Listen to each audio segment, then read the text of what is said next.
Bonsoir Libreville. Bonsoir frère Villard. Dehors là, bonsoir Libreville.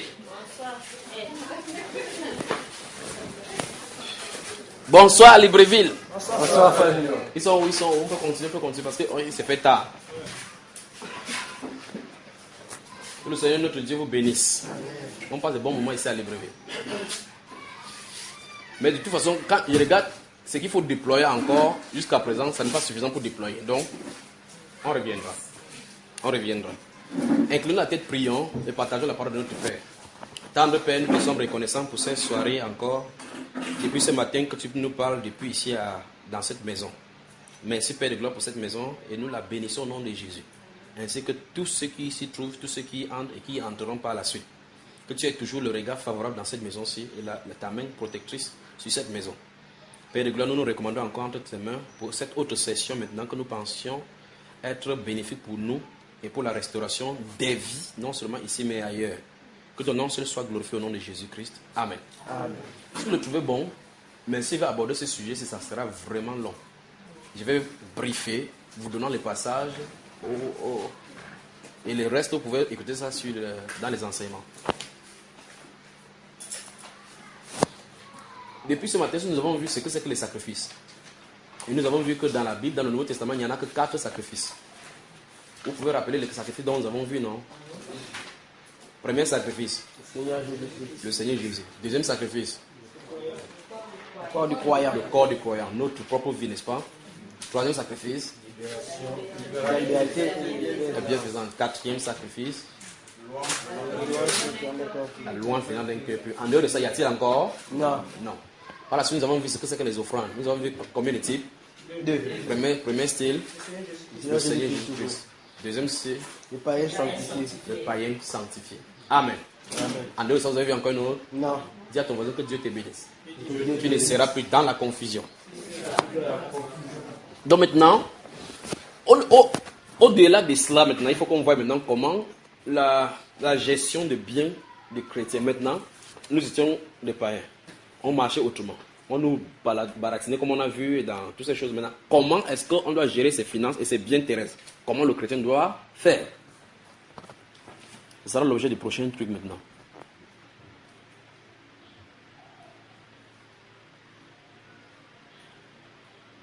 Avant de voir ce thème, il est nécessaire et absolument nécessaire de voir maintenant, puisqu'on a vu que dans la Bible, en voyant dans le Nouveau Testament, et vous souvenez-vous de ce que j'ai dit que le Nouveau Testament, ce n'est pas Matthieu, Marc, Luc, Jean. Ce n'est pas le Nouveau Testament. Je vous ai montré cela.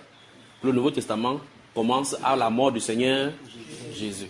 Là, le Nouveau Testament, il entre en action.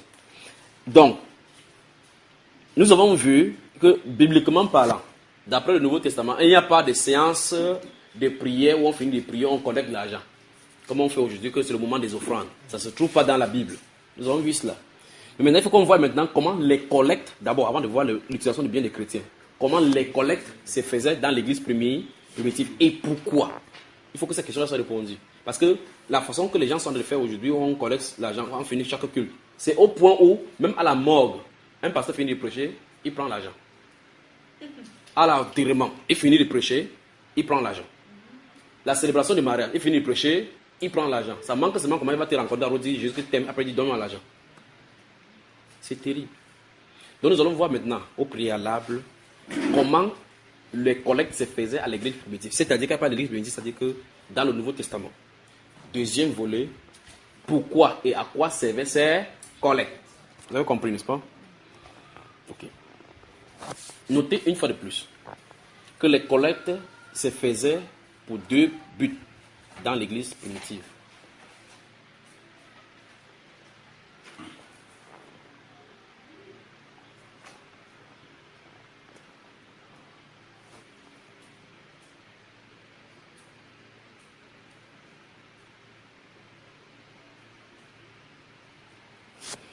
En fait, toutes ces choses-ci, si on avait compris ce que c'est que l'Église, c'est-à-dire que l'Église, c'est le corps de Christ, c'est-à-dire l'ensemble de ceux qui ont été rachetés du Seigneur, la pensée de l'association et la pensée des Ndjangi, je ne sais pas comment vous appelez ça ici, les tontines. Comment on fait les tontines là? Les fonds de soutien, de quoi, de caisses de prévoyance, il faut prévoir qu'il y ait des caisses à l'Église, et c'est seulement le pasteur qui fait cela. C'est le pasteur qui gère.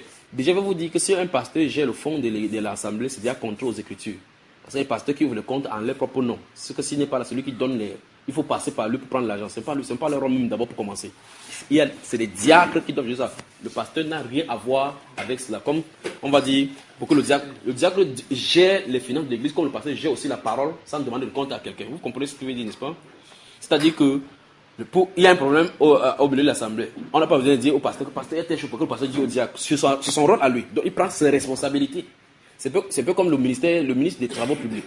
Le ministre des Travaux publics, c'est un pont casse là-bas. Il ne peut pas aller demander au président que, président, le pont est cassé. Je dois construire les ponts. C'est qu'il n'a pas de place là-bas. Parce qu'il est ministre des Travaux publics. Pour que s'il y a un travail, il le fait. Il rend compte. S'il a le budget, il dépense, il fait les comptes rendus que telle somme a été utilisée pour faire telle somme. Je ne sais pas si vous comprenez. Voilà, maintenant notez 1 Corinthiens chapitre 16.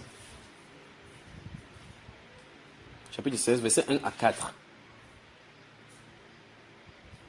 Notez Romains au chapitre 15.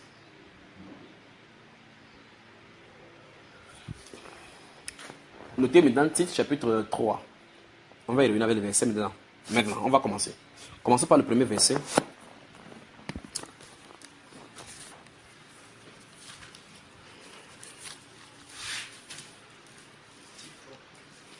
Le premier verset.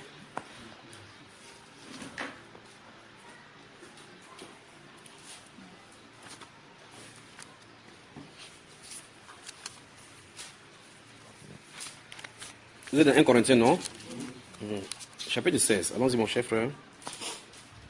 Pour ce qui concerne la collecte en faveur des saints, agissez vous aussi comme je l'ai ordonné aux églises de la Galatie.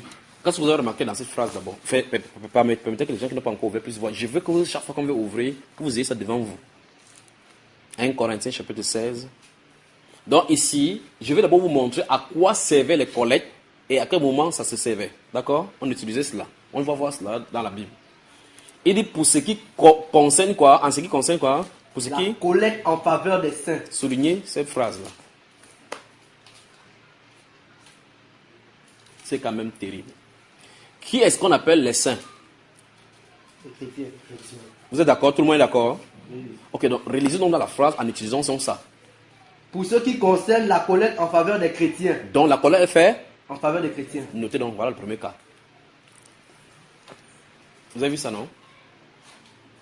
En tout cas, si vous voyez dans la Bible, vous décidez de fermer les yeux, c'est votre problème. C'est ce qui est écrit. Donc nous voyons clairement qu'on n'a pas dit pour ce qui concerne la collecte pour construire le temple. On n'a pas dit de collecte pour aller faire telle ou telle chose, tel projet, pour construire l'école. Dieu n'a pas envoyé les chrétiens sur la terre pour construire les écoles.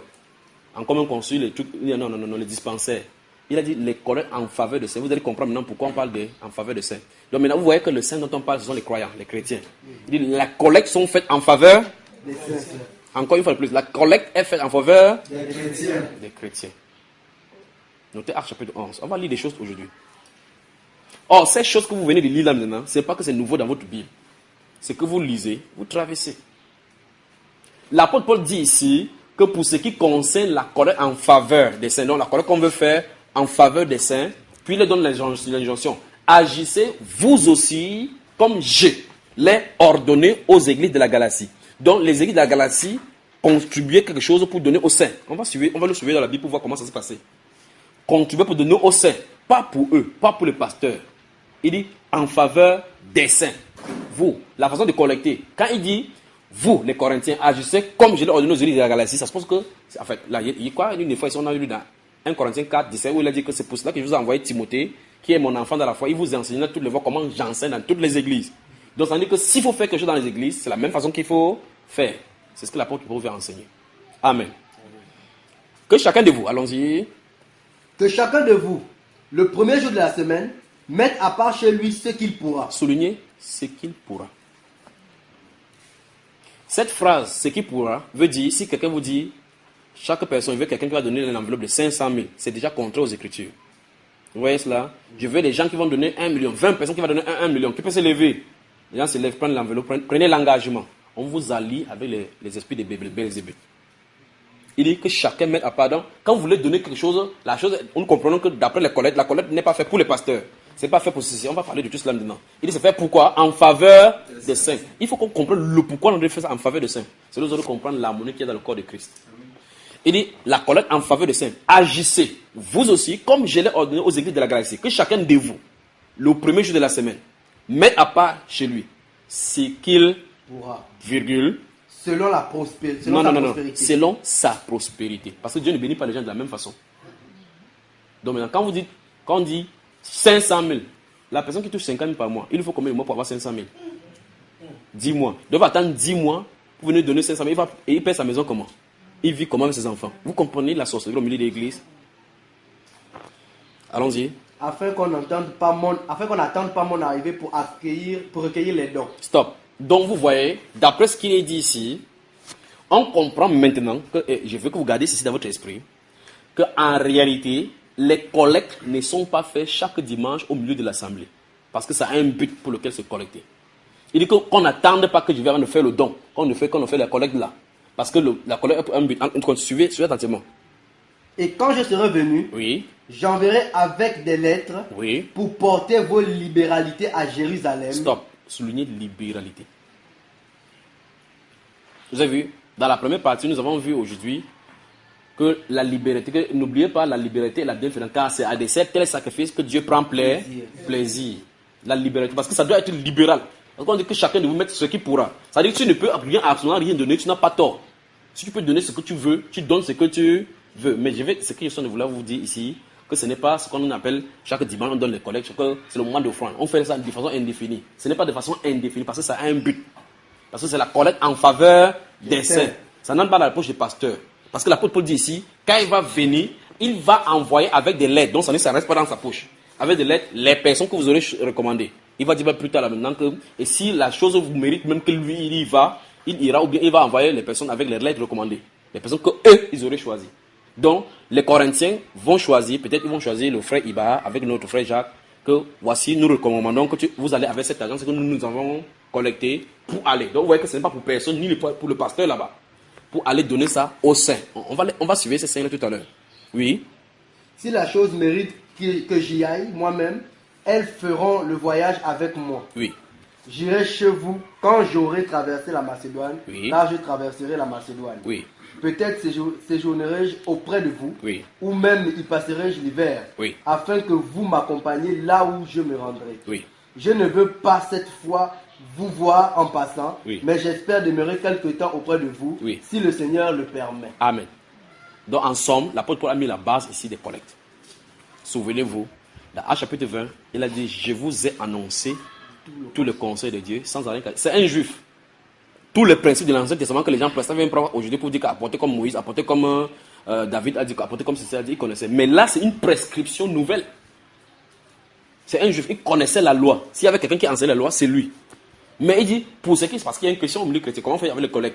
Pour ce qui concerne les collègues, agissez. Donc quand il dit agissez, ça veut dire que c'est le commandement que Dieu veut que l'église, comment l'église va agir. Agissez vous aussi comme je l'ai ordonné. L'apôtre ne peut pas prendre ça où? On apprend ça quelque part? Non. Dans la loi, ça se trouve? Non. C'est une nouvelle donnée du conseil de Dieu. C'est ça, n'est-ce pas? On le surveille. Allons dans le livre de Romains, chapitre 15. Prenons à partir du verset 24.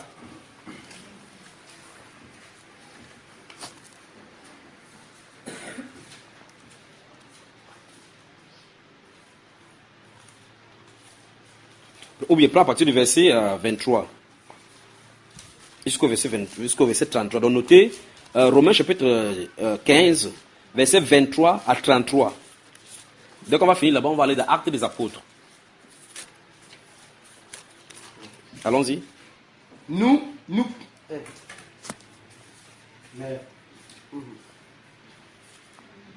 maintenant, n'ayant plus rien qui me retienne dans ces contrées, et ayant depuis plusieurs années le désir d'aller vers vous, j'espère vous voir en passant quand je me rendrai en Espagne et y être accompagné par vous, après que j'aurai satisfait en partie mon désir de me trouver chez vous. Présentement, je vais à Jérusalem pour le service des saints. Souligné, pour le service des saints. Vous voyez, Paul explique le pourquoi il en est parti. Vous vous souvenez de ce qu'il a dit dans 1 Corinthiens 15, 16, qu'il va venir au milieu d'eux, qu'on n'attend pas qu'il vienne là-bas pour que le temps où on dit que telle personne n'a pas encore apporté sa part. Préparez-vous parce qu'il y ait ça sur place. Pourquoi il va venir? Parce qu'il a traversé pour aller à Jérusalem. Le voici ce qu'il a dit, la même chose aux Romains. Vous voyez cela? Continuons. Car la Macédoine et l'Achaïe ont bien voulu s'imposer une contribution en faveur des pauvres parmi les saints de Jérusalem. Souligné.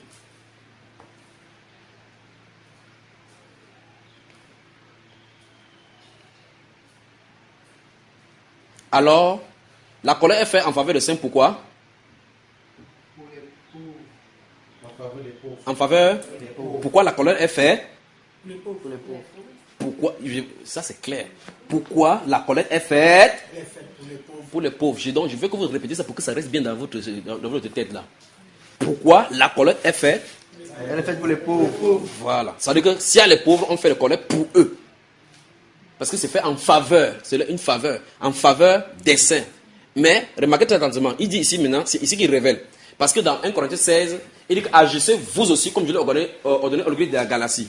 Ici maintenant, il dit que car l'Achaïe et la Macédoine ont voulu s'imposer eux-mêmes une collecte en faveur des pauvres, des saints qui sont à Jérusalem.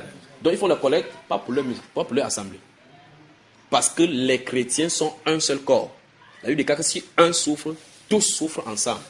On fait la collecte parce qu'on voit que quelqu'un est dans le besoin. Des frères sont dans le besoin. On fait la collecte pour lui donner, pour leur donner. Voilà ce que la Bible présente. Vous y êtes? Maintenant, continuons la lecture. Elles l'ont bien voulu et elles le leur devaient. Stop. L'apôtre Paul dit quelque chose maintenant. Il commence à toucher maintenant par rapport aux choses spirituelles et physiques. Il dit qu'elles l'ont bien voulu et elles le leur devaient. Après, il va expliquer maintenant car si les païens ont eu part à leur avantage spirituel. Parce que le salut vient des Juifs. L'avantage spirituel des Juifs a coulé chez les païens. L'Achaïe et la Macédoine et tous ces contrées-là, c'est le contrée grec, dont les païens. Il dit que l'évangile a coulé là-bas. L'avantage spirituel a coulé de Jérusalem pour eux. C'est par Jérusalem que ça a commencé. C'est venu vers eux. Continue. Ils doivent aussi les assister dans les choses temporelles. Souligner. Ils doivent. Souligner, ils doivent. Ils doivent. Amen. Amen. Ils doivent les assister avec les choses temporelles. Parce que Jérusalem est riche en la foi. Macédoine et l'Achaïe sont riches avec de l'argent, avec des bénédictions. Donc, pendant que la bénédiction spirituelle vient comme ça, la bénédiction physique aussi va comme ça. Voilà ce que l'apôtre Paul a expliqué. Continuons. Mais ce qu'il veut que vous remarquez ici, c'est qu'ils ne font pas la collecte pour partager entre Pierre, Paul. Ça ne c'est pas ça. Pas vrai, frère? Continuons. Dès que j'aurai terminé cette affaire et que je leur aurai remis ces dons.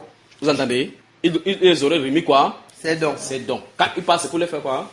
Les remettre. Oui. Je partirai pour l'Espagne et passerai chez vous. C'est exactement ce qu'il a dit dans 1 Corinthiens 16. Continuons. Je sais qu'en allant vers vous, c'est avec une pleine bénédiction de Christ que j'irai.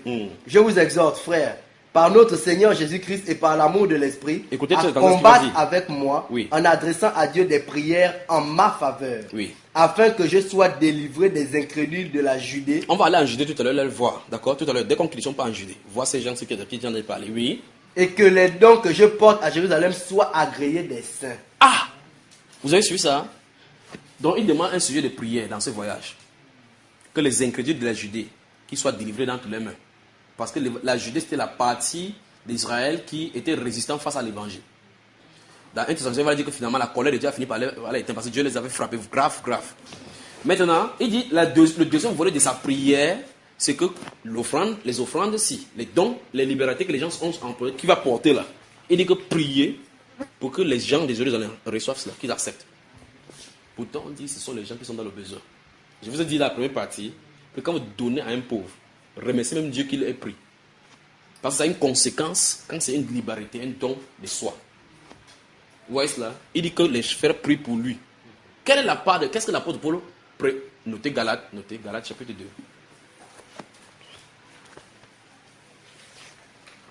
Allons-y dans ces Galates avant de rentrer. Puisque vous êtes dans Romains, avancez 1 Corinthiens, 2 Corinthiens et Romains. Galates.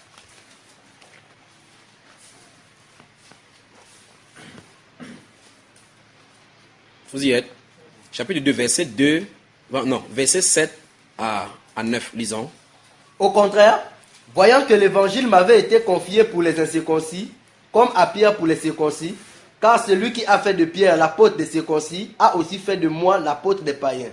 Et ayant reconnu la grâce qui m'avait été accordée, Jacques, Céphas et Jean, qui sont regardés comme des colonnes, me donnèrent à moi et à Barnabas la main d'association, afin que nous allassions, nous vers les païens et eux vers les circoncis.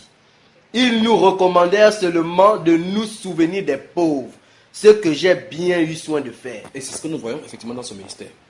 Donc, il y a une rencontre à Jérusalem. L'apôtre Paul et Barnabas sont venus là-bas avec les pierres et autres, là, qui étaient les colonnes. C'est-à-dire qu'on savait très bien que l'évangile d'abord était eux. Après, ils se sont rencontrés là-bas, ils se sont dit, ah, c'est la même chose qu'on prêche. Ok, donc, maintenant, ça veut dire que, ok, va prêcher, va dans ton couloir. Il dit, pendant que vous partez comme ça, là, souvenez-vous seulement des pauvres. Donc, ceux de Jérusalem dit, souvenez-vous des pauvres, quand vous allez parmi les païens. Donc, c'est ça qu'il a vu comme ça. Et il a témoigné que, en fait, c'est que j'ai eu le soin de faire. Et nous voyons effectivement dans Romains et dans 1 Corinthiens comment il dit, il va prendre ça pour rentrer à Jérusalem, pour les donner, conformément à ce que l'Église avait décidé, que quand vous allez aller comme ça là, s'il y a des choses, souvenez-vous de nous, que nous avons besoin des choses ici. Et voilà ce qu'il va faire. Donc, dès le départ, à l'Église naissante, le Saint-Esprit, de façon de crescendo, va commencer à montrer aux besoins de l'Église comment pouvoir.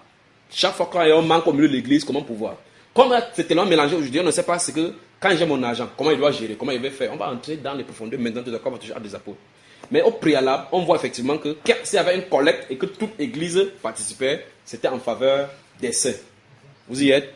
Continuons ici dans ces Romains, on était dans Romains. Je veux seulement vous montrer que c'était prévu dans le ministère de l'apôtre Paul qu'ils assistent les pauvres à Jérusalem. D'accord? Rentrons dans Romains et on continue là où c'était arrêté. Bon, maintenant, souvenons-nous, dans Romains, là, il a dit qu'on prie pour lui afin qu'il soit délivré des inquiétudes de la Judée et puis que l'assistant qui touche au sein les dons qu'il apporte à Jérusalem soit agréé des saints. Les gens sont à Jérusalem, ils sont dans la pauvreté, on apporte l'argent. On prie Dieu qu'ils acceptent cet argent. Les pasteurs aujourd'hui manipulent le pensée des gens pour qu'on donne l'argent. Vous ne voyez pas qu'il y a un problème, frère? Finis-nous ça, frère. En sorte que j'arrive chez vous avec joie, si c'est la volonté de Dieu, et que je jouisse au milieu de vous de quelque repos. Amen. Que le Dieu de paix soit avec vous tous. Amen. Amen. Alors, dans Actes des Apôtres. Donc voici le premier le pourquoi une collecte est faite. D'accord? Voici le premier le pourquoi. Donc en premier lieu, quand la collecte est faite, c'est fait en faveur des saints. Voilà.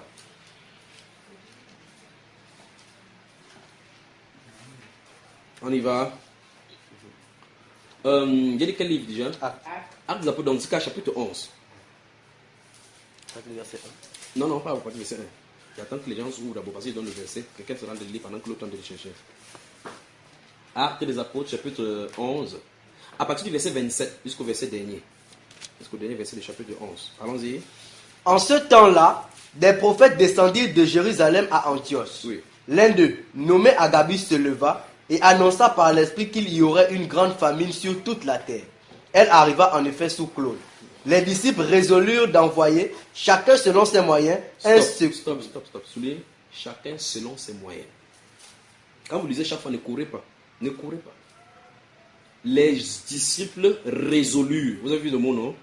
Résolurent. Chacun selon ses moyens. D'envoyer, chacun selon ses moyens, un secours aux frères qui habitaient la Judée. Vous avez vu l'endroit là, non? Donc, malgré que la Judée était dure au point où l'apôtre Paul demandait que son passage là-bas soit compris pour que Dieu brise leur cœur, quand ils étaient dans le besoin, on a fait la même chose. Ils sont ici à Antioche. Antioche, c'est vous appelez cela en Syrie aujourd'hui là. Là-bas, c'est là, ici pour la première fois qu'on avait appelé les disciples les chrétiens. Quand le prophète est venu se lever là au milieu de l'assemblée, il a dit, ainsi parle l'Esprit, Dieu appelle la famine. Quand il a dit Dieu appelle la famine, la prophétie est donnée. Quand Dieu appelle la famine sur la terre, ça va toucher tout le monde. L'avantage des croyants, c'est qu'ils sont en avant-première par rapport à ce qui vient d'arriver. Donc ils peuvent se préparer. Ceux qui sont de dehors, ça va les surprendre. Vous comprenez, n'est-ce pas? Alors on dit, quand ils ont dit cela, le Saint-Esprit les prévient comme ça parce qu'en fait, ce n'est pas la volonté de Dieu que le mauvais et le bon tombent sur le même coup. S'il y a une bombe ici au quartier, ça fait boum, ça tue les croyants et les non-croyants, il y a un problème. On doit avertir, ce qui peut faire que quelqu'un soit, parce qu'il ne brûle pas une ville où il y a les justes et les injustes. Ce n'est pas possible, ce n'est pas sa façon de faire. C'est ainsi par la parole. D'accord? Il met toujours le juste à l'abri. Maintenant, il vient ici, il parle, il dit, Dieu a appelé la famine. La Bible déclare, cette famille-là, effectivement, est arrivée sous Claude, l'empereur Claude. Maintenant, qu'est-ce qui se passe? C'est la réaction des disciples qui nous intéresse. Dans une situation de détresse, comment ont agi les disciples? On dit, les disciples ont résolu d'apporter chacun pour sa part une aide selon selon C'est moyen. ses moyens. Pas, une fois de plus, ce n'est pas à leur assemblée. La Judée ne se trouve pas du côté de la Syrie. La Judée se trouve en plein territoire juif. Parce que c'est eux qui étaient le plus touchés par la famine. Eux, en Syrie, ils n'avaient pas cette famine-là. Alors, ils ont convenu que, ok, si quelqu'un a 2 sacs de riz, c'est un exemple. Ici, comme les frères là-bas souffrent, mettez un sac de riz. Je mets maintenant un sac de riz de côté. L'autre a peut-être de l'igname. On met l'igname de côté pour qu'on envoie aux frères qui sont dans la Judée. Pour les préparer, pour les permettre de traverser cette période de famine que Dieu a amenée. La période de la famine n'a pas été donnée pour que les gens disent, oh Seigneur, nous brisons l'esprit de famine. Non. On dit que Dieu appelle, ça doit venir. Vous, on doit seulement préparer à traverser cela. L'avantage, c'est qu'on connaît que la famine arrive, on se prépare en avant, en entrée. Vous comprenez? Et une fois et plus ici, vous voyez que quand quelque chose est fait, c'est en faveur des saints lorsqu'il y a la détresse. Ça veut dire que, ici, on nous dit, les disciples résolus de mettre chacun selon son moyen des pas pour la Judée. Donc, quand il n'y avait pas la famille, ils ne faisaient pas ça. Nous sommes d'accord, frère? Quand il n'y avait pas la famille, ils ne faisaient pas cela. Quand il y a une situation de détresse là, on dit c'est à Judée. Tout à l'heure, on faisait la collecte, ce n'est pas en Judée, c'était à Jérusalem. Est-ce que vous comprenez? Est-ce qu'on peut s'occuper maintenant du corps de Christ comme étant notre propre membre? Vous y êtes, frère? Donc, que Dieu vous bénisse donc. Deuxième style maintenant, ça c'est le premier style.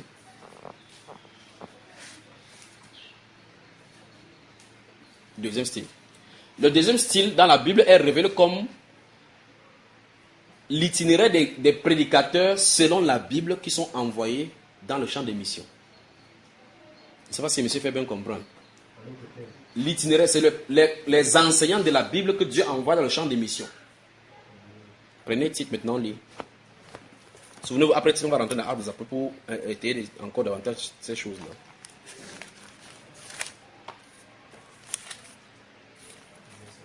Titre chapitre 2.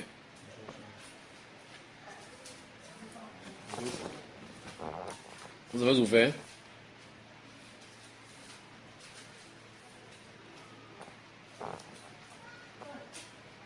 En dehors de ces deux qui vous êtes présentés comme ça, à moins que vous demandez à votre pasteur de trouver encore un autre, il n'y en a plus.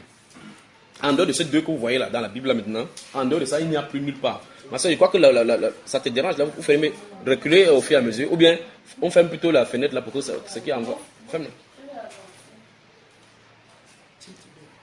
Titre chapitre 3. Vous m'avez suivi, n'est-ce pas?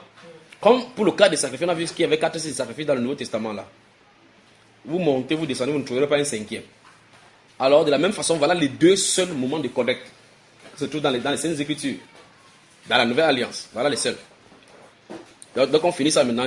Il passe maintenant à la gestion de nos finances et nos responsabilités vis-à-vis des choses du Seigneur. On y va? Vous avez moi, il donne le verset. Lisons le verset 14. 13 et 14. Allons-y. En attendant la bienheureuse espérance. Tu es avec là, mon frère. Chapitre 2. Titre chapitre 3, versets 13 et 14. Titre chapitre 3, versets 13 et 14. Et soin de pourvoir au voyage de Zéna, Oui. le docteur de la loi, et d'Apollos, en sorte que rien ne leur manque. Oui. Il faut que les nôtres aussi apprennent à pratiquer de bonnes œuvres pour subvenir aux besoins pressants, Oui. afin qu'ils ne soient pas sans produire des fruits. Souligné.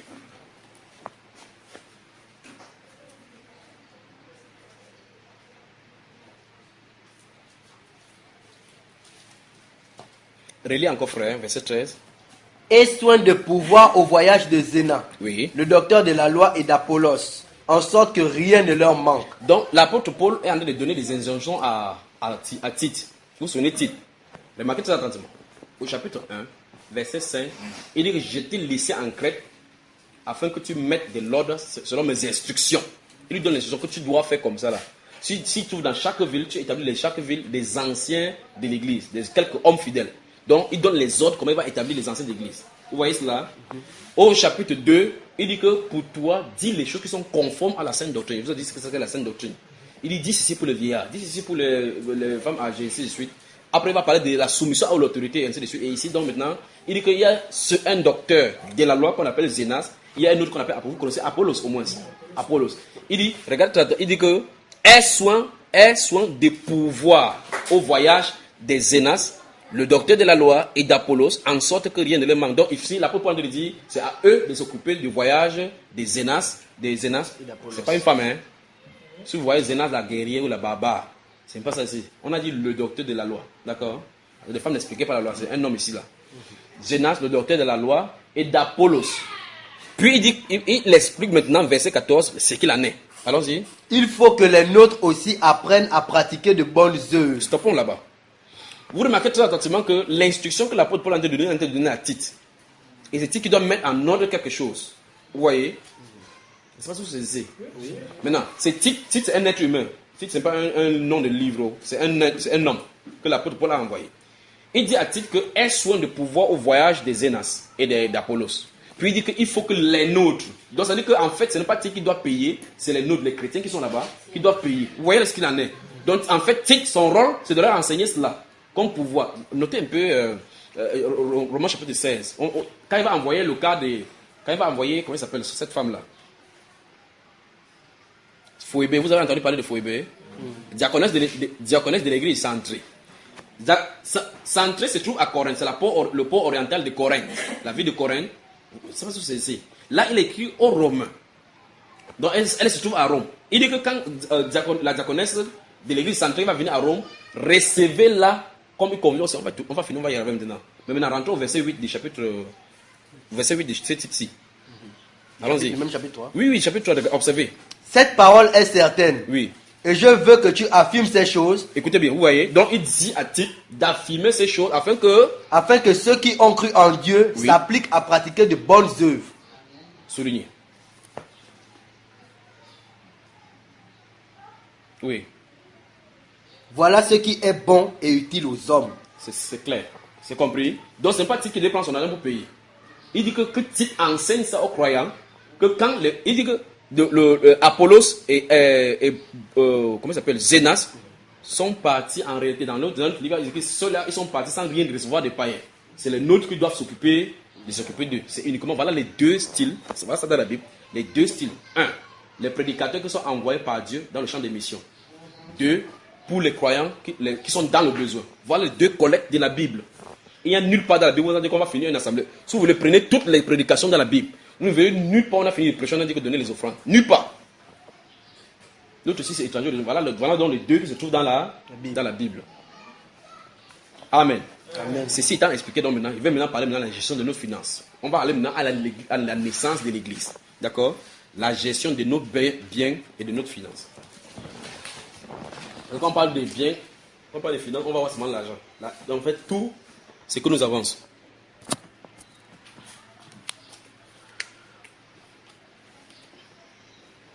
Première chose, avant de comprendre ces principes-ci, tout ce que nous avons vient de Dieu. Il n'est pas inutile de le rappeler. Tout ce que nous avons vient de Dieu. Même si les gens du monde essaient de dire que non, ce n'est pas ma propre force. J'ai trop bossé pour avoir cela. Tu ne sais pas combien de temps j'ai souffert pour avoir cet argent. Il n'en demeure pas moins que tout ce que nous avons vient de Dieu. Notez Deutéronome chapitre 8 là, dans ce domaine-là, pour citer cela. Ça n'a rien à voir avec l'Église, mais citer ce principe-là. Tout ce que nous avons vient de Dieu. Nous lui devons tout et il ne nous doit rien. Nous lui devons quoi? Tout. Mais lui, il ne nous doit absolument rien. Deutéronome chapitre 8. Si nous demandait seulement de payer 500 francs par mètre cube dès que nous respirons, on va s'en sortir. Chaque goutte d'eau et chaque soleil qui sèche nos habits, si il demande de payer, on peut pouvoir payer. Donc ça veut dire qu'en fait, Dieu ne nous doit absolument rien. C'est lui que nous lui devons. Nous dormons son sommeil, utilisons ses dents, sa langue. Parce que tout ce qui est même notre corps, on dit que votre corps est le temple du Saint-Esprit.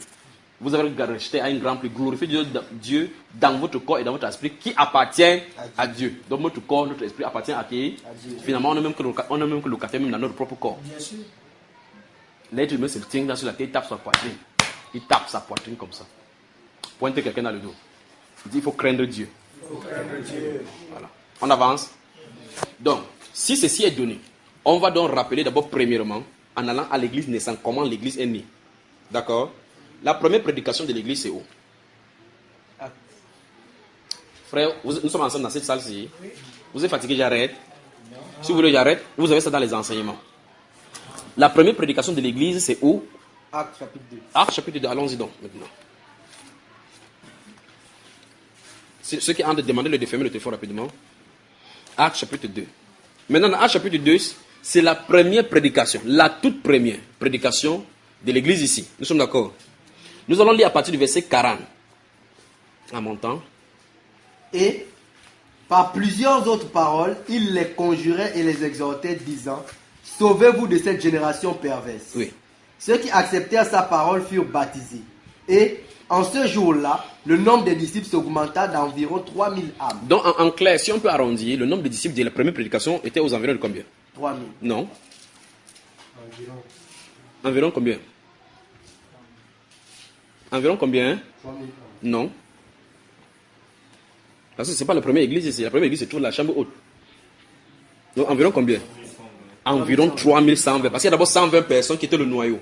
C'est eux qui sortent maintenant. Et puis, environ 3000 ici à jour. Donc, l'église naissante naît aux environs de 3120 personnes. Nous sommes d'accord? Continuons la lecture maintenant. Il persévérait dans l'enseignement des apôtres, Oui. dans la communion fraternelle, Oui. dans la fraction du pain Oui. et dans les prières. Voilà les 4 piliers de l'église naissante. Ceci, il n'y a pas ça dans l'Ancien Testament. Il n'y a pas ça dans... Voici la nouvelle donnée de l'église qui vient de naître. Nous sommes d'accord? 1. Quoi? Enseignement des apôtres. 2. Communion fraternelle. Souligner communion fraternelle.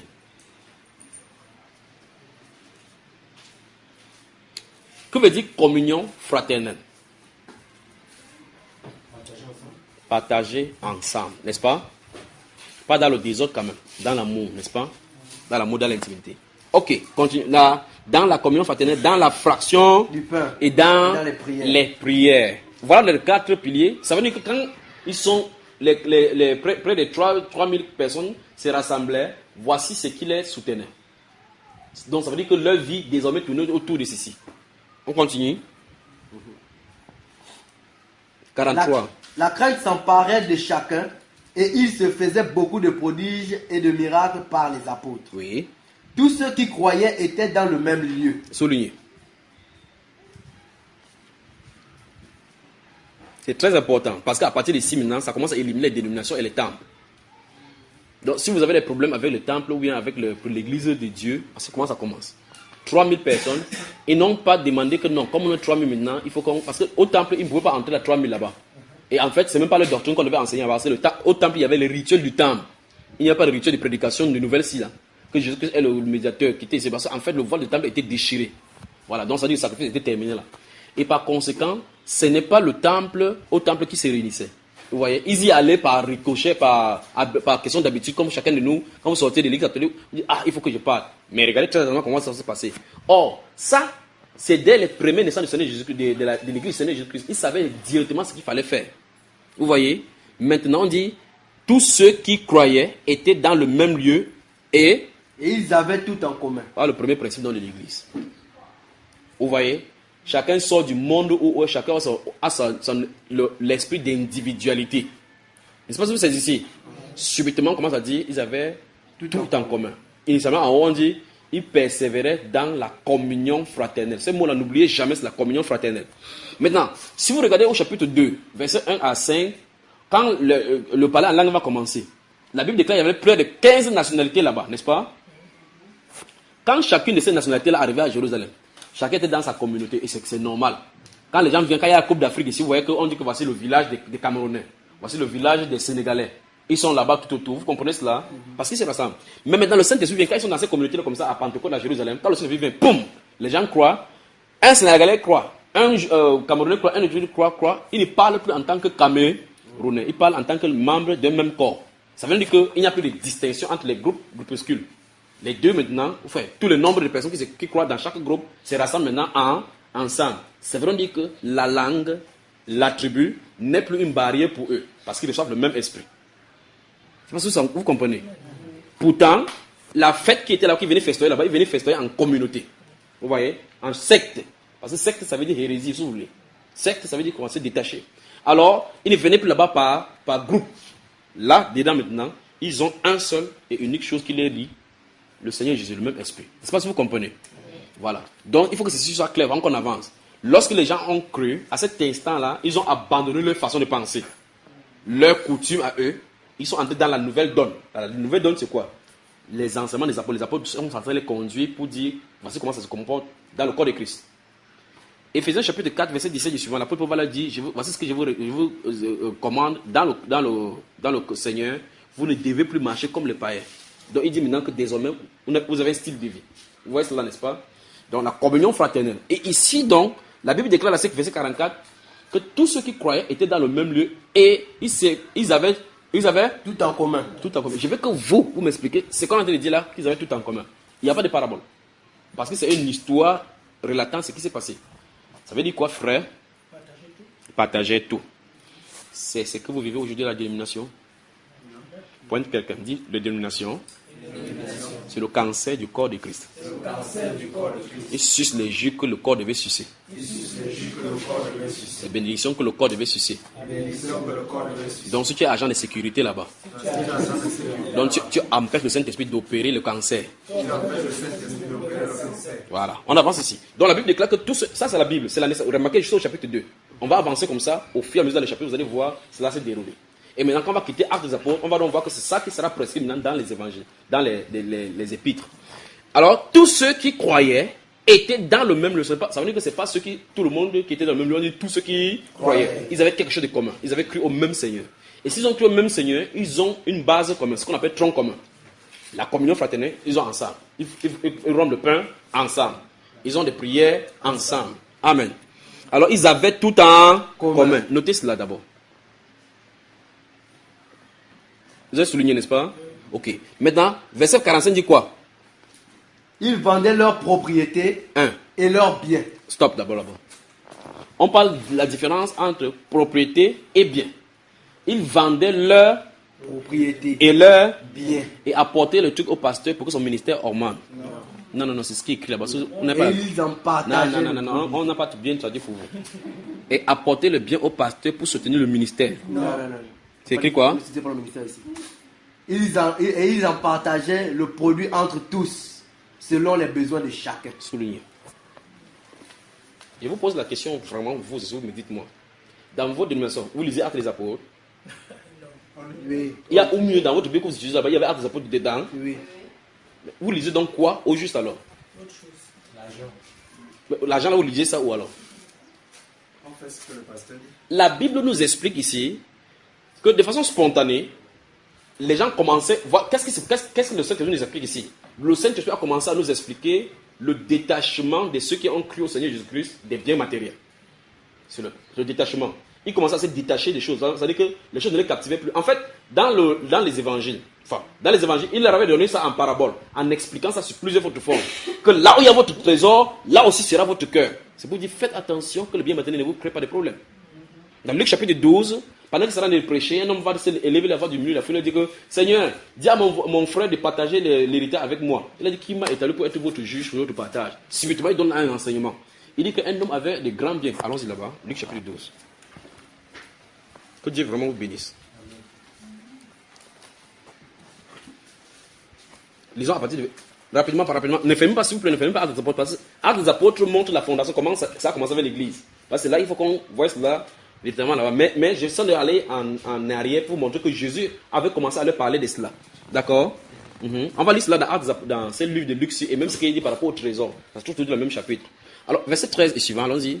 Quelqu'un dit à Jésus du milieu de la foule, Maître, dis à mon frère de partager avec moi notre héritage. Donc il y avait un problème d'héritage.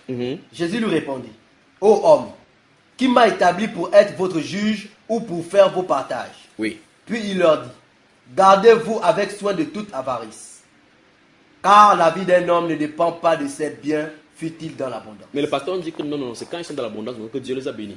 Jésus-là lui dit que votre vie, votre niveau de vie ne doit pas être mesuré par la quantité de biens que vous avez sur la terre.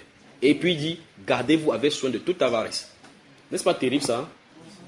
Nous sommes dans Luc au chapitre 12, mademoiselle, verset 15 maintenant. Alors, c'est vrai, on dit que lorsque vous lisez la Bible aujourd'hui, vous présentez la Bible dans la société, vous pouvez voir vraiment qui est de Dieu, qui n'est pas de Dieu. Maintenant, allons-y maintenant avec cela. Et il leur dit cette parabole. Oui. Les terres d'un homme riche avaient beaucoup rapporté. Oui. Et il raisonnait en lui-même disant, que ferai-je? Car je n'ai pas de place pour serrer ma récolte. Voici, dit-il, de ce que je ferai. J'abattrai mes greniers, j'en bâtirai de plus grands, j'y amasserai toute ma récolte et tous mes biens. Et je dirai à mon âme, Mon âme, tu as beaucoup de biens en réserve pour plusieurs années. Repose-toi, mange, bois et réjouis-toi. Ça c'est son appréciation à lui. Parce qu'il est homme riche sur la terre. Mais quelle est la sanction de Dieu? Mais Dieu lui dit, insensé, cette nuit même ton âme te sera redemandée. Et ce que tu as préparé, pour qui cela sera-t-il? Il en est ainsi de celui qui amasse des trésors pour lui-même et qui n'est pas riche pour Dieu. Alors, je me pose la question. Quand un pasteur a 8 voitures, 4 villas, 800 dénominations, il amasse ça pour qui? Pour lui-même. Point quelqu'un dit, il faut être riche pour Dieu. Il faut être riche pour Dieu. Et là, maintenant, on touche maintenant les profondeurs de l'écriture. Parce que maintenant, c'est la vraie dire, qu'est-ce que Jésus enseigne par être riche pour Dieu? C'est quoi être riche pour Dieu? Parce que celui-ci est riche, il est content. Et il a effectivement la richesse. Vous ne pouvez pas dire autrement. Jésus enseigne le contraire, qu'en fait, le problème, ce n'est pas la richesse de cet homme-là. Le problème, c'est qu'il n'a pas compris le pourquoi il a eu la richesse. Il faut être riche pour Dieu. Notez 1 Timothée chapitre 7, chapitre 6. Allons-y là-bas, lisons rapidement et puis on fait un détour ici. Rentrons ne fermez pas Luc 12 parce qu'on va y revenir. 1 Timothée chapitre 6. Verset 17 et suivant. Allons-y frère. Recommande aux riches du présent siècle de ne pas être orgueilleux. Ça, il avait donné à titre que aie bien soin de pouvoir au voyage des Zéna, le docteur de la loi et d'Apollos, afin que rien ne les manque. Il faut que les notes aussi. Ici, c'est à Timothée qui vient s'adresser. Donc Timothée doit enseigner ceci. Que s'il y a les riches, voici ce qu'il va leur dire. Qu'est-ce qu'il va dire? Recommande aux riches du présent siècle de ne pas être orgueilleux. Attends, il faut que ces femmes-là trouvent d'abord. Vous avez trouvé, mesdames, là? Vous avez trouvé 1 Timothée? Voilà. Maintenant, chapitre 6, verset 17. Allons-y encore. Recommande aux riches du présent siècle de ne pas être orgueilleux. 1. Et de ne pas mettre leur espérance dans des richesses incertaines. Oui. Mais de la mettre en Dieu. Oui. Qui nous donne avec abondance toutes choses pour que nous en jouissions. Oui. Recommande-leur de faire du bien. Stop. C'est que Jésus a dit que cet homme riche, s'il n'a pas été riche pour Dieu, l'apôtre commence à expliquer. Parce que Jésus a dit, enseignez à observer tout ce que je vous ai prescrit. Il dit que recommande-leur. Ok, Dieu t'a donné la richesse, c'est pas pour te tuer avec cela. Vous voyez cela? Il dit, recommande-leur d'être. De faire du bien. De faire du bien. De faire du bien. On a ce qu'on appelait la première partie, la bienfaisance. Oui. D'être riche en bonnes œuvres. Souligner. Voilà donc être riche pour Dieu. Ben, comment être riche en bonnes œuvres? Il faut maintenant encore aller doucement afin que tu ne donnes pas pour être vu des gens. Afin que tu ne donnes pas pour qu'on voit que waouh, cette personne donne. Vous voyez cela, n'est-ce pas? Ah, que Dieu nous vienne vraiment en aide. Que Dieu nous vienne en aide. C'est bon, n'est-ce pas? Oui, c'est pas fini. D'avoir de la libéralité. Soulignez le mot. Vous avez encore vu le mot, non? De la générosité. Soulignez. Si les pasteurs enseignaient vraiment ce que Dieu fait, personne, aucun chrétien ne souffrirait. Si on enseigne la Bible telle que c'est, comme c'est dit là. Parce que quand les lettres venaient, Timothée se tenait là debout comme ça, il lisait tel que c'est là au milieu de l'assemblée. Quand il dit enfant, obéissez aux parents, il se tient là. Les enfants sont là, dit aux enfants, on vous dit, Dieu vous commande de vous obéir à vos parents. Il n'y a pas l'école de dimanche, on ne va pas dire ça à l'enfant, aux enfants en secret. Il n'y a pas ça. On commande. Parce que là, on a fini, on dit que père, n'irritez pas vos enfants de peur qu'ils ne se découragent. Femme, soyez soumis à vos maris. Vous voyez ça, non, c'est pas frère? Parce que l'instruction est donnée catégorie par catégorie. Avançons. Et de s'amasser ainsi pour l'avenir un trésor placé sur un fondement solide. Voilà, maintenant, alors ça veut dire quand vous faites comme ça la générosité, la libéralité, vous faites de la bienfaisance, la Bible déclare que tu amasses comme ça le trésor. Mais les riches de ce siècle, qu'est-ce qu'ils font? Ils croient que c'est ouf, il faut que j'investisse dans l'immobilier. J'investis ici, j'ai des plantations là-bas, j'ai le truc là-bas de bois, j'injecte dans la bourse du Gabon, j'injecte dans je suis riche. Il dit qu'en faisant cela, la Bible déclare que tel qui amasse devient plus pauvre. Et tel qui donne libéralement devient plus riche. Dans ces Proverbes chapitre 11 là. Dieu dit qu'en faisant comme ça, d'être en liberté, il dit qu'il amasse pour lui comme ça. Il place maintenant ses trésors dans un fondement sûr. Pas vrai, frère? Rentrons dans Luc chapitre 12. Luc chapitre 12. Vous y êtes? On avait fini avec ce monsieur-là qui avait le problème, n'est-ce pas? Maintenant, lisons à partir du verset 32 jusqu'au verset 34. Ne crains point, petit troupeau, car votre Père a trouvé bon de vous donner le royaume. Combien de personnes entreront? On les appelle quoi? Petit troupeau. Voilà. Parce qu'en fait, la sélection n'est pas facile. Continuons. Vendez ce que vous possédez et donnez-le en aumône.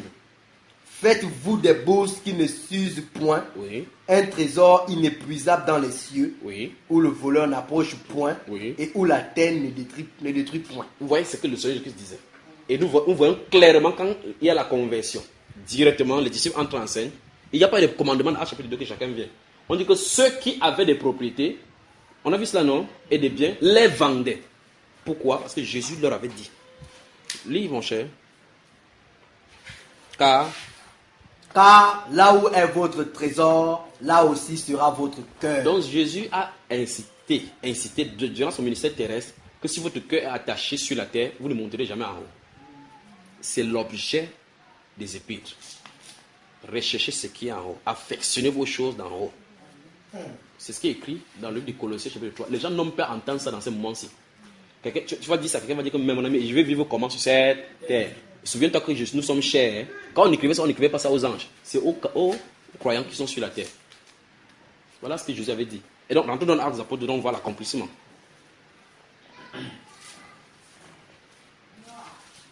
Allons-y encore, versets 44 et 45. Tous ceux qui croyaient étaient dans le même lieu et ils avaient tout en commun. Mhm. Ils vendaient leurs propriétés et leurs biens. Oui. Et ils en partageaient le produit entre tous, Oui. selon les besoins de chacun. Stop. Vous remarquez une fois de plus que quand on vendait, on n'allait pas mettre dans la caisse du pasteur. C'est pas ça, frère. Ni pas dans le compte du pasteur, ni pas dans le nom de l'église. Il faut qu'on voie maintenant comment le Saint-Esprit va faire la distribution. On distribue selon le besoin de chacun. Donc si le frère Philbert a besoin de 200 000, la récolte qui est donnée, qu'on a vendue, si on vend le champ, peut-être 800 personnes ont vendu les champs, d'autres ont vendu le champ, les immobiliers et autres, on a mis la commande là-bas. Le pasteur ne dit pas que j'ai trop gêné dans ce ministère, j'ai trop souffert. Il faut que je mette d'abord 4 millions pour moi, pour ma famille, pour mes enfants. Non. Si le pasteur a besoin de 200 francs, là-bas, son besoin c'est 200. on lui donne 200 francs. Si le frère a besoin de 200 000, même si c'est un simple fidèle, c'est pas parce que celui-ci est pasteur qu'on va lui donner 4 millions et on dit que non, lui n'est pas comme. Non. On dit selon le besoin De chacun. Mais nous tous, on n'a pas le même besoin. Le frère peut avoir seulement besoin de 10 000 francs pour aller voir un médecin. L'autre aussi a besoin de 200 000 pour commencer un commerce. Alors que l'autre aussi a besoin de 400 francs pour acheter n'importe quoi. On donne selon le besoin de chacun. Continuons. Ils étaient chaque jour tous ensemble assidus au temple. Oui. Ils rompaient le pain dans les maisons. Souligner, rompez le pain dans les maisons. C'est quoi mon frère? Comment tu ris seulement? Parce que j'étais dans les églises. Mon frère est dépassé. Courage, d'accord, frère. Et prenez la nourriture. Avec joie et simplicité de cœur. Voilà. Voilà donc comment ça devenait. Alors, voilà comment l'église. Vous voyez, c'est naturellement qu'ils le faisaient, n'est-ce pas? Alors, au chapitre 4.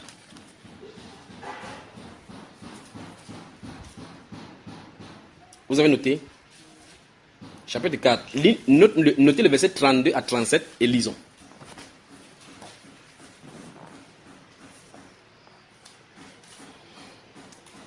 La multitude de ceux qui avaient cru n'était qu'un cœur et qu'une âme. Vous avez bien entendu. Le premier principe de la réunion des chrétiens, quelque part, c'est qu'ils aient cru au même Seigneur. Autrement dit, il n'y a plus de sémence d'hypocrisie en eux. Chacun est mort à lui-même et nous sommes là pour un même objectif, adorer le Seigneur. On dit donc qu'on est un cœur et une âme. Tant qu'on n'est pas comme ça, vous ne pouvez pas ressentir ce que l'autre ressent. Vous ne pouvez pas comprendre qu'effectivement, l'autre est là parce que tu es là. Et il ne doit pas être là, tu n'es pas là, tu ne dois pas être là, il est là. Ou bien, pourquoi lui, pourquoi moi? Vous avez tous des devoirs et des droits. Amen. Allons-y. Nul ne disait que ses biens lui appartiennent en propre. Souligner. C'est pour ça que dès le départ, j'ai commencé à dire, lorsqu'on est chrétien, souvenez-vous que d'abord, tout ce que nous avons, c'est Dieu qui nous l'accorde. Il dit que personne n'osait dire que c'est bien, voici mes biens. Parce que quand vous admettez que les chrétiens nous sommes les pèlerins, c'est tous les chrétiens qui sont les pèlerins. Si nous sommes des passages, vous construisez des tentes, n'est-ce pas? Donc vous avez vu les pèlerins, les visiteurs qui viennent dans votre vie en touriste. Quand on dit touriste, quand ils viennent là, ils font construire des immeubles. Que Dieu vous ait en aide. Allons-y. Mais tout était commun entre eux. Souligner. Je vais te boire là. On dit tout était Commun entre eux. on a dit préalablement que nul ne disait que telle chose lui appartient en propre. Mais tout était commun entre eux. Pas étonnant qu'on avait dit, voici les disciples du Seigneur Jésus. Pas étonnant. Comme en voyant en eux, on a vu en eux les disciples du Seigneur Jésus. Aujourd'hui, la seule chose, moi ici, chrétien de l'Alliance chrétienne. Moi ici, chrétien de Shekinah. Tu dis Shekinah, c'est quoi Shekinah. Voilà comment on s'estampille aujourd'hui. Eux, c'est par leur vie qu'on reconnaissait qui ils étaient. Continuons. Les apôtres rendaient avec beaucoup de force témoignage de la résurrection du Seigneur Jésus. Oui. Et une grande grâce reposait sur eux tous. Oui. Car il n'y avait parmi eux aucun indigent. Souligné. Pendant que vous allez souligner, vous notez 1 Corinthiens chapitre 12, versets 18 à 23. 1 Corinthiens chapitre 12, versets 18 à 23, concernant ce qu'on vient de lire ici maintenant. Alors, on dit ici que car il n'y avait aucun parmi eux. Aucun indigent. C'est quoi un indigent? Voilà. Je recommence encore la première question pour que vous voyez ce qu'il en est. Notez Luc chapitre 21 par rapport à ce qu'il veut dire maintenant. Luc chapitre 21, le verset 33 à 35. Je vous pose une question. Vous avez vu quelqu'un, depuis qu'ils ont cru là, ils sont sortis pour aller chercher le travail pour dire qu'on va vivre comment? La question se pose. Comment se fait-il qu'il n'y avait aucun indigent parmi eux alors qu'ils se consacraient aux choses du royaume? Comment? Que Dieu nous vienne vraiment en aide, d'accord? Amen. Continuons. Tous ceux qui possédaient des champs ou des maisons les vendaient. Souligné. C'est l'église qu'on voit aujourd'hui. Personne ne parle plus. C'est pas ça, Gabo. On dit tous ceux qui possédaient des champs ou des maisons les vendaient. Apportaient le prix de ce qu'ils avaient vendu. Oui. Et le déposaient aux pieds des apôtres. Mais là, je pose la question. Qui a commandé à ceux-ci de le faire? Vous voyez qu'on a trouvé ça depuis que le Seigneur Jésus a dit ça, non? Vendez ce que vous possédez parce que là où il y a votre joie, il y a votre cœur. Quand ils ont cru, subitement, le Saint-Esprit les conduisait dans ce que Jésus a dit. Parce qu'il a dit, quand il viendra, il vous conduira dans toute la vérité. Il vous prendra les sikiers à main, il vous les donnera. Il vous rappellera toutes choses. Le Saint-Esprit leur a rappelé tous les enseignements du Seigneur Jésus. Mais un pasteur va dire, non, ne vendez pas votre maison. Ça, c'est une parabole. Ça, c'était la bêtise que les gens se faisaient dans l'église des temps. Donc, lui, il est devenu plus intelligent que le chrétien du premier siècle. Pas étonnant donc qu'il y avait la puissance du Saint-Esprit manifestée au milieu d'eux. Parce qu'ils prouvaient leur amour par leur vécu. Oui. Et l'on faisait des distributions à chacun selon qu'il en avait besoin. C'est la deuxième fois qu'on dit la même chose, littéralement. C'est-à-dire, ils avaient tous ensemble. 2, personne ne disait pas que c'est ma chose. Troisième chose, les gens vendaient ce qu'ils possédaient plus tôt. N'est-ce pas bizarre qu'en ce moment-ci, les gens possédaient les champs. Ils vendaient pour venir mettre l'argent pour qu'on distribue selon le besoin. Aujourd'hui, les pasteurs plutôt achètent ces champs-là pour construire les dénominations. Donc, au premier siècle, on se débarrassait des terrains. Au dernier siècle, on possède les terrains. C'est-à-dire que les gens fuyaient la terre pour ancrer leur âme vers le ciel. Ceux de ce siècle, pas étonnant qu'on a vu ça ici. On dit que parce que tu dis que tu es riche, tu es devenu riche. Et l'église de la Odyssée, on a lu ça ici, non? Tu ne sais pas que tu es pauvre, aveugle, misérable et nu. Aujourd'hui, on s'empare. Et nous avons vu ici dans un passage dans Philippiens 3, 17, qu'ils ont pour Dieu leur ventre. Ils ne pensent qu'aux choses de la terre. C'est terrible. Les terrestres, c'est ça, mon frère. Bientôt, ils vont devenir même les extraterrestres. Continue. Joseph, surnommé par les apôtres Barnabas, oui. Ce qui signifie fils d'exhortation, oui. Lévite, originaire de Chypre, oui. vendit un champ qu'il possédait, oui. apporta l'argent et le déposa aux pieds des apôtres. Qu'est-ce qu'il y a que le Saint-Esprit ne fait que marteler sur ces choses? Ne fait que marteler. C'est le principe de l'Église qui est en train petit à petit d'être mis sur pied comme ça. Voilà les fondations. On dit telle personne aussi fait. C'est là maintenant vous allez voir maintenant comment le mauvais grain va entrer. On tombe maintenant au chapitre 5. Allons-y, lisons. Mais un homme nommé Ananias, oui. avec Saphira sa femme, vendit une propriété. Stop. Donc ils ont quand même vendu. Oui. Et retint une partie du prix, sa femme le sachant. Oui. Puis il apporta le reste et le déposa aux pieds des apôtres. Donc ils ont aussi participé comme c'est le fait. Vous voyez, ça veut dire que chacun vendait et donnait. Ils ont eu le temps aussi de manger pour les autres. À leur tour, maintenant, ils ont vendu peut-être à 10 millions. Ils ont dit que non, les gars là dérangent. Ils ont pris peut-être 4 millions maintenant. Alors, quand si c'est fort, on prend notre argent à la maison. Ils sont venus déposer là-bas. Quand ils ont déposé, le Saint-Esprit a fait place. Souvenez-vous de cette parole du Seigneur. Là où 2 ou 3 sont assemblés en mon nom, je suis présent. Souvenez-vous de cela. Je vais vous raconter quelque chose qui s'est passé chez nous à Douala. Je dis toujours ça aux gens en disant que quand le Saint-Esprit veut prendre une situation en main, faites attention. Il y a 2 ou 3 personnes qui étaient assises en soirée avec mon épouse. On était là, son petit frère était là, sa fiancée était là, et tout le monde, on était là assis ensemble. J'étais assis dans le canapé comme ça, là, on était en train de causer. Et dès qu'on prie, il dit non. Maintenant, parle-nous du véritable amour. Il dit, on est en train de parler, on est presque 5 là-bas. On est en train de parler. Il dit qu'on est en train de parler comme vous et moi en train de parler. Le Seigneur Jésus-Christ dit vrai. Il dit là où 2 ou 3 sont assemblés en son nom, il est au milieu. Dès qu'on a commencé à parler, à cet instant, le Saint-Esprit est tourné vers cette fille-là, que maintenant c'est terminé. Elle a tourné là, voici mon épouse, elle a tourné, boum, tombé là, elle a commencé à vomir. Alors maintenant, s'il fallait attendre l'état. Moi, j'étais sur la chaise, j'étais étonné de ce qui arrivait. Chacun était étonné là-bas. On n'a pas dit, Seigneur, nous recommandons, nous soumettons celui dans le sang. Nous plongeons cette maison que ça nage dans le sang. Nous envoyons le feu à gauche et à droite. On commençait à parler du Seigneur Jésus et du véritable amour. Le Seigneur Jésus s'est tourné vers elle. Là. Donc, ça veut dire qu'on a de le faire n'importe quoi pour le Seigneur. Quand vous dites, Seigneur, frère, partageons la parole, faites attention à qui est au milieu à ce moment-là. Faites attention. Ce n'est pas parce qu'on va se réunir quand on sera nombreux, on va commencer à dire Seigneur, nous te louons, Seigneur. Ce n'est pas ça. Quand vous parlez sincèrement du Seigneur Jésus-Christ, à cet instant, il s'invite. Prenez ceci à la lettre, à l'attention. Alors, l'église naissante est là, chacun le fait, poussé par le Saint-Esprit. Parce que Jésus a dit le Saint-Esprit viendra, il vous rappellera toutes choses. Et si chacun commence à vendre, sans que personne n'ait prêché là-dessus. Ça se passe de façon spontanée. Qui est en train de les réunir comme ça, frère? Le Saint-Esprit. Parce que le Saint-Esprit, étant sur place, a dit vendez ce que vous possédez, donnez-le à nos mondes. Ils ont compris. Maintenant, les voici maintenant qui se tient en plein ici. Pendant qu'on fait cela, un monsieur vend, il fait ça avec sa femme. Il croyait que c'était les choses de Paul et de Pierre. Il ne savait pas que là se trouvait le Dieu vivant et vrai. Continuons, frère. Pierre lui dit, Ananias, pourquoi Satan a-t-il rempli ton cœur au point que tu mentes au Saint-Esprit et que tu aies retenu une partie du prix du champ? S'il n'eût pas été vendu, ne te restait-il pas? Et après qu'il a été vendu, le prix n'était-il pas à ta disposition? Donc le Saint-Esprit a de vouloir lui dire clairement qu'en fait c'était ton champ. Personne n'est obligé d'aller vendre. Quand tu as vendu, personne n'est obligé de venir donner l'argent ici. Ce n'est pas le fait qu'il a coupé l'argent. C'est le grain, là, cette semence-là, de manque d'amour pur. Ça veut dire, si les gens dans la pauvreté, ils peuvent rentrer à la maison, ils s'en sortent avec le reste qu'il a gardé pour lui. C'est ce qu'il a dit. Ça veut dire qu'en fait, si ça ne suffit pas, même si on donne 200 ici, il sait que derrière, on peut faire. Or, ceci, c'est un manque de confiance au Seigneur. Parce que le Seigneur a dit, leur a enseigné quand il était sur la terre, que ne vous souciez pas du lendemain. Le lendemain aura soin de lui-même. À chaque jour suffit sa peine. Là, il y a des faits, ce que les gens font aujourd'hui, les tontines. C'est-à-dire qu'on fait, ils sont dans les tontines pour que si j'ai des problèmes, qu'ils peuvent sortir l'argent là-bas. Qu'est-ce qu'il a de faire? Il ne compte pas sur le Seigneur. Il compte que s'il y a des problèmes, il va vers la tombe. Mais après, il va dire, Seigneur, je t'aime de tout mon cœur. Pointe quelqu'un dans le nez. Que arrête la sorcellerie. Voilà. Voilà, nous en sommes.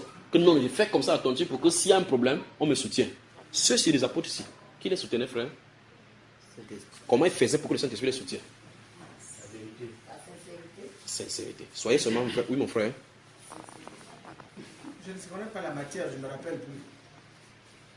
On disait à l'école, toujours, économie égale gain moins dépense. Oui. Économie égale gain moins dépense. Oui. Le gain, c'est ce que tu gagnes. Oui.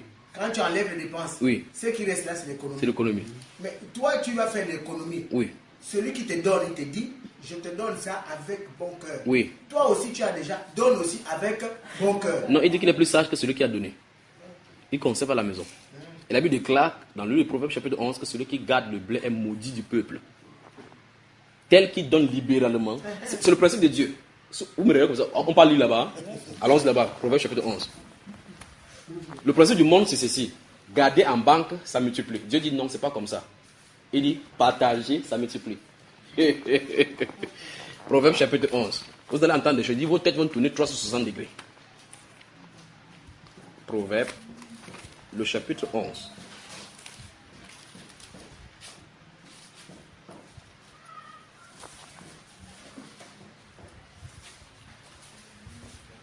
Vous y êtes. Proverbes chapitre 11. Lis à partir du verset 25 d'abord, mon frère. L'âme bienfaisante sera rassasiée, et celui qui arrose sera lui-même arrosé. Vous avez entendu? Voilà. Ils n'ont pas encore toujours vu.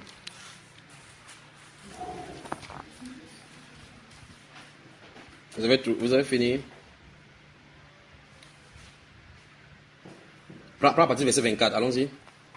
Tel qui donne libéralement devient plus riche. Vous avez entendu? Oui. Et tel qui épargne à l'excès ne fait que s'appauvrir. Mais maintenant, je veux que vous analysez cela. Avec la pensée du monde, ça ne marchera jamais. Quand vous voyez ce principe-ci, c'est totalement différent du principe du monde, pas vrai? Parce que la banque vous propose peut-être à 75% ou bien à 7%, on sait de 5% selon des taux de banque.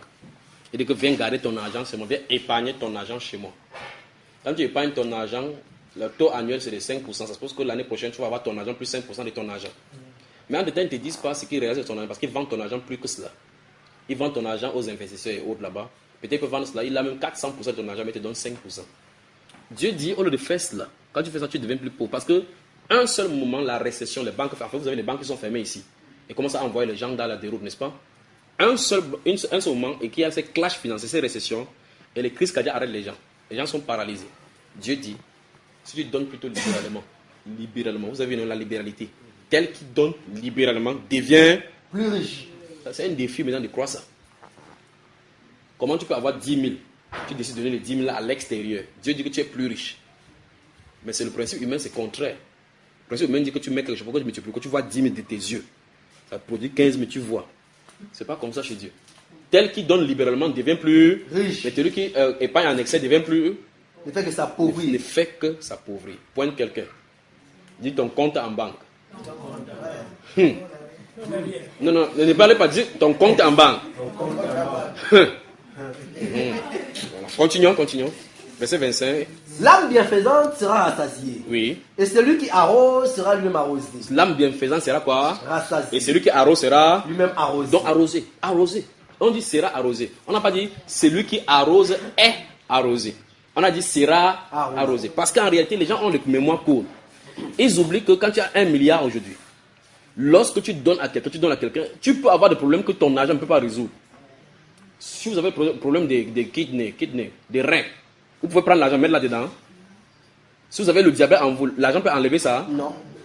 Si vous avez des problèmes de perte de vue, l'argent peut enlever, peut arranger. Maintenant, il y a quelqu'un qui arrange ces situations-là. Quand tu as donné à un pauvre, souviens, oh mon Dieu. Allons dans Actes des Apôtres maintenant, chapitre 10. Allons chapitre 10. Nous commençons à voir les choses là maintenant.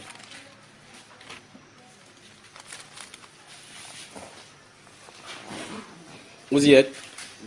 Dès qu'on va le chapitre 10, en bref, on va revenir au chapitre 9. Vous voyez encore quelque chose, c'est le même principe là. Actes des Apôtres, chapitre 10. Les 2 premiers versets, mon frère. Il y avait à Césarée un homme nommé Corneille. Oui. Centenier dans la cohorte dite italienne. Oui. Cet homme était pieux et craignait Dieu. 2. Avec toute sa famille. 3. Il faisait beaucoup de monde au peuple. Souligné. Il faisait quoi? Beaucoup de monde au peuple. Oui. Oui, je veux que vous voyez comment on présente cet homme-ci. C'est le païen là. C'est un Italien. Et prier Dieu continuellement. Maintenant, voici la présentation qu'on a faite de lui. Je veux que vous veniez on va lire maintenant ce que le ciel pense de lui. D'accord? Allons-y. Vers la 9e heure du jour, il vit clairement dans une vision un ange de Dieu qui entra chez lui et qui lui dit: Corneille. Les regards fixés sur lui et saisi de foi, il répondit: Qu'est-ce, Seigneur? Et l'ange lui dit: Tes prières et tes aumônes sont montées devant Dieu. Et il s'en est souvenu. Souligné. Donc, remarquez très attentivement qu'il est en train de parler de quelque chose et puis ceci m'est venu. La Bible déclare que celui qui arrose sera arrosé. Corneille n'a pas fait l'aumône directement, Dieu a agi directement. On dit qu'il faisait ces aumônes là au milieu du peuple, on a dit beaucoup d'aumônes au milieu du peuple. Quand il a fait une fois, Dieu a répondu. Non. 2 fois, Dieu a répondu. Non. On n'a pas donné le temps qu'il a fait. Peut-être qu'il a fait 8 ans, 14 ans. Il faisait toujours ça, mais la Bible dit que pendant qu'il faisait ça, il priait Dieu continuellement. Donc il ne faisait ça pas pour quelqu'un. Mais un jour, Dieu s'est souvenu de lui. Et quand Dieu est venu, il a donné compte rendu pour dire: je n'ai pas oublié tes aumônes et tes prières. Dieu n'a pas oublié. Or, il a eu à arroser. Voici son tour d'être arrosé. Pointe quelqu'un. Dis: ne cesse de faire le bien. Tu moissonneras au temps convenant. Si tu n'arrêtes pas de faire le bien. qu'adviendrait-il si Corneille était passé un jour, quelqu'un dit, oh, il dit, la fiche de camp, votre Dieu, là, depuis qu'il fait même le vient comme ça, il ne me revient même pas, moi, c'est mes difficultés que j'ai ici. Il aurait eu ces choses-ci. Pointe encore quelqu'un. Il dit, continue à faire le bien. Continue à faire le bien. Continue à demeurer dans la prière. Continue à demeurer dans la prière. Même si ta prière n'est pas répondue, Même si ta prière n'est pas répondue, ce n'est pas pour dire que Dieu n'est pas au courant. ce n'est pas pour dire que Dieu n'est pas au Il y a courant. un temps marqué Il y a un temps marqué pour ta visitation. pour ta visitation. Ne perds pas courage. Ne perds pas courage. Ne baisse pas les bras. Ne baisse pas les bras. Notez Luc chapitre 1, versets 1 à 10. Il va expliquer tout simplement ce qui s'y trouve là maintenant, une fois de plus. Ne vous inquiétez pas, la prochaine fois où nous viendrons dans ces villes qui plaisent à Dieu, on entrera dans ces choses. Il faut que vous viviez la parole, que vous deveniez littéralement des paroles vivantes. Dans ce Luc chapitre 1, la Bible nous présente deux personnes encore, Zacharie et Élisabeth, qui étaient de la race des sacrificateurs. La Bible déclare, en les présentant, la Bible déclare que tous deux étaient justes, irréprochables à la loi de Dieu. Mais Élisabeth était stérile. On se pose la question, comment un homme qui sait Dieu et qui respecte la loi du début jusqu'à la fin manque d'enfants au point où il avance en âge et sa femme point d'enfant. Vous imaginez les moqueries et les railleries qui pouvaient être à son égard? Que non, et dit qu'il sait Dieu, c'est celui qui vit dans le péché par derrière. C'est celui qui a vendu son sexe pour avoir le sacrifice. Mais Dieu n'a pas dit son dernier mot. Jusqu'au jour où il devait être élu pour entrer, présenter le sacrifice du parfum. L'ange s'est tenu à sa droite de Zacharie. Dieu s'est souvenu de ta prière. Allons-y encore là-bas. Luc chapitre 1. Disons seulement ce que l'ange va lui dire. C'est pour cela que j'ai de vous exhorter que quand vous faites le bien, ne le faites pas pour le pasteur. Faites pas pour le pasteur, faites parce que c'est un devoir que Dieu vous a demandé de faire. Faites ça comme c'est un devoir de Dieu. Amen. Vous faites ça, on vous insulte, continuez à faire. Parce qu'on dit, ne nous lassons pas de faire. Nous moissonnons tant qu'on a, si nous ne nous lassons pas. Ne vous lassez pas. Parce que qui te dit que c'est le dernier que tu vas faire, que l'invitation sera là. Et si tu fais, tu dis, oh, je lâche aujourd'hui. Tu lâches aujourd'hui après avoir fait 99 fois. La dernière fois que tu devais faire là, que Dieu devait visiter, tu peux la lâcher. Comprenez? Ne regardez pas les remerciements des gens, ne comptez pas sur les gens. Attendez-vous à ce que vous faites du bien, parce que Jésus qui faisait du bien. Il est allé un jour dans le jardin pendant qu'il priait, l'agonisait. Un homme est venu avec le couteau, l'apôtre Pierre a enlevé le couteau, fait FAM sur l'oreille. Il a dit, hey, garde ton fourreau, garde son fourreau. Et il s'est baissé, il a pris l'oreille, il l'a mis là-bas, les mêmes soldats l'ont pris pour le crucifier. Ça doit vous montrer quelque chose. Luc chapitre 1. Regardez à partir du verset 8. Je vais seulement qu'on lit jusqu'à l'expression de l'ange, ce que l'ange dit à Zacharie. Allons-y. Or, pendant qu'il s'acquittait de ses fonctions devant Dieu, selon le tour de sa classe, il fut appelé par le sort, d'après la règle du sacerdoce, à entrer dans le temple du Seigneur pour offrir le parfum. Toute la multitude du peuple était dehors en prière à l'heure du parfum. Alors un ange du Seigneur apparut à Zacharie et s'était debout. Courage mon frère, courage. C'était debout à droite de l'autel des parfums. Oui. Zacharie fut troublé en le voyant et la prière s'empara de lui. Mais l'ange lui dit, ne crains point Zacharie, car ta prière a été exaucée. C'est bon, la prière a été exaucée. Élisabeth, sa femme, deviendra enceinte. Je pose la question. Le verset 7 dit que, oh, tous deux étaient avancés en âge. Ils étaient avancés en âge. Ils sont mariés jeunes, grandis jeunes, vieillis comme ça. Ils priaient chaque jour pour l'enfant. Mais le moment de l'enfant était arrivé. Ça, c'est dans la vieillesse. L'ange lui donne le renseignement que ta prière a été exaucée. Est-ce que c'est à ce moment-là qu'il a prié pour l'enfant? Puisqu'il est même supplié là-bas devant le parfum. Il était là pour faire le sacrifice pour le peuple. Là, on vient lui donner le renseignement que sa prière a été exaucée. Donc, il a toujours prié. Peut-être pas avoir prié 20 ans. Voilà le moment, le temps marqué. C'est ça, hein? C'est ça, n'est-ce pas, frère? Ok. Rentrons dans Actes des Apôtres, donc. Il dit tout à l'heure qu'on finit avec Corneille au chapitre 9, chapitre 10. On remonte au chapitre 9. Vous voyez pourquoi il vous a dit tout à l'heure que ça avait beaucoup de ramifications, que je suis obligé de demander d'abréger, n'est-ce pas? Chapitre 9 des Actes des Apôtres. Ça va, mon frère? Ça va. Ne t'inquiète pas, même quand il sera exaucé. D'accord. Actes des Apôtres, chapitre 9. À partir du verset 36. Tu vas pouvoir lire. Ouais. Ça va aller? Ou bien il faut prendre une gorgée. J'ai déjà pris. Ok. Actes des Apôtres, chapitre 9, à partir du verset 36. Il est écrit, il y avait à Jopé, parmi les disciples, une femme nommée Tabitha, Oui. ce qui signifie Dorcas. Oui. Elle faisait beaucoup de bonnes œuvres et d'aumônes. Souligné. parmi les disciples, elle faisait quoi? Beaucoup de bonnes œuvres et d'aumônes. Et d'aumônes. Vous vous souvenez dans Tite chapitre 3, on a lu aujourd'hui verset 8, il dit que dit au nôtre, il faut presque au nôtre de quoi? De faire des bonnes œuvres. Voilà ce qui est bon et utile à ceux qui ont cru, n'est-ce pas? Que ceux qui ont cru, que se mettent à pratiquer les bonnes œuvres. On ne pratique pas les bonnes œuvres pour être sauvé. Il faut que vous gardiez bien que ça n'a rien à voir. Parce que Jacques chapitre 2 met ça au clair. Que tu vas, l'un va dire que montre-moi ta foi par les œuvres, il te montre ta foi sans les œuvres, il te montre ma foi par les œuvres. Donc si tu as une foi, tu es foi en Jésus-Christ, tu dois prouver les œuvres de la foi. Abraham a eu foi en Dieu, il a prouvé par ses œuvres. Vous savez ça, n'est-ce pas? Donc la foi a ses œuvres. On n'a pas les œuvres pour être sauvé. On est sauvé par la foi pour pratiquer les œuvres de la foi. Vous savez? Et ainsi, dans Ephésiens chapitre 2, verset 10, la Bible déclare, nous sommes son ouvrage, ayant été créés en Jésus-Christ. Donc on a Jésus-Christ, on a la foi.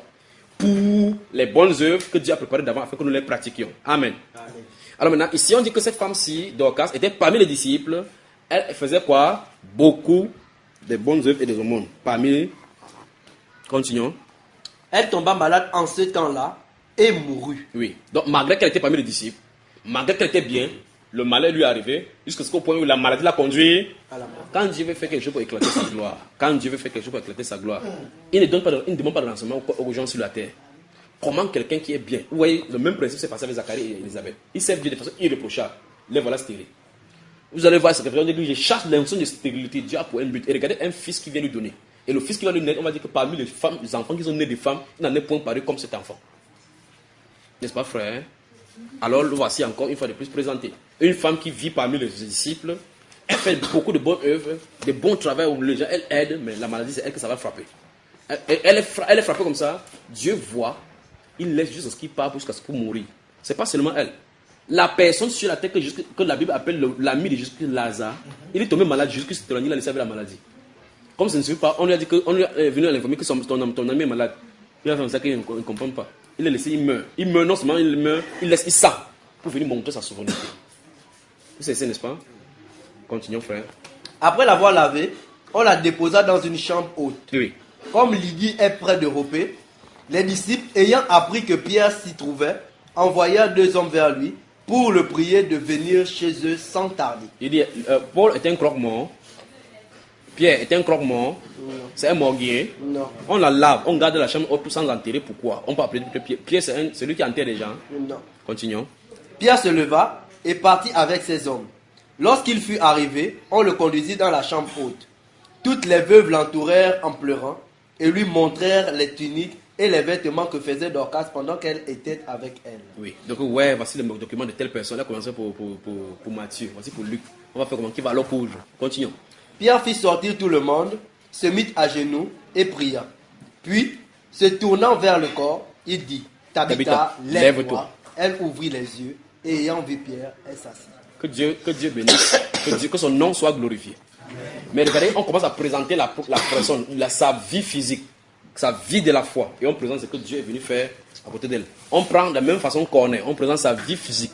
Puis on vient montrer ce que le Seigneur a fait. On prend Zacharie et Élisabeth, on montre leur vie physique, puis on vient montrer ce que Dieu a fait pour eux. Pouvons-nous vivre comme ça, frère?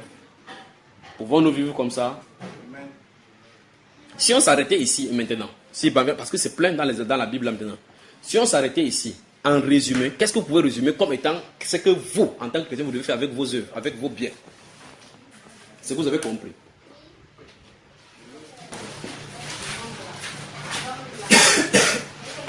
On doit avoir la libéralité. La libéralité, oui. Tout à l'heure, quand tu poses la question à celui-ci comme journaliste, tu peux aller à haute voix. Oui. Donner au pasteur. Prendre la dîme pour déclencher ses bénédictions. Prendre la dîme pour sceller l'alliance avec le pasteur, pour soutenir l'œuvre de Dieu. Vous avez vu des choses là-bas? En somme, en résumé, en quelques mots, le bien des chrétiens, comment il doit gérer?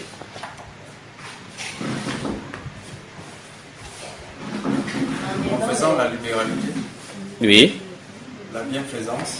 Donc le chrétien doit comprendre que c'est bien, c'est pour servir son prochain. C'est pour servir. Encore, que les chrétiens doivent comprendre que leur bien c'est pour.